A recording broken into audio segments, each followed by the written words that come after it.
De violents combats ont secoué lundi Khartoum, la capitale du Soudan, malgré l'annonce d'une trêve entre l'armée et les paramilitaires. Les généraux belligérants auraient ainsi accepté d'envoyer des représentants pour de potentielles négociations en Arabie saoudite, selon un représentant de l'ONU. D'après un bilan encore très sous-évalué, plus de 500 personnes ont été tuées et 5000 autres blessées depuis le 15 avril dernier. Le Programme alimentaire mondial a levé la suspension temporaire de ses opérations au Soudan, alors que les combats pourraient plonger des millions de personnes dans la famine. L'échelle et la vitesse à laquelle se déroulent les événements au Soudan sont sans précédent, a jugé dimanche l'ONU, qui a dépêché à Nairobi le chef de l'Agence humanitaire des Nations Unies.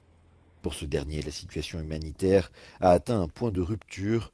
Les pillages massifs ont épuisé la plupart des stocks des organisations humanitaires sur place dans un pays où un tiers des habitants souffraient déjà de la faim avant la guerre.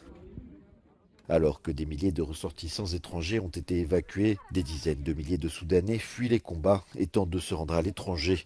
Un exode massif vers les pays voisins, notamment l'Égypte, le Tchad et la République centrafricaine, est en cours.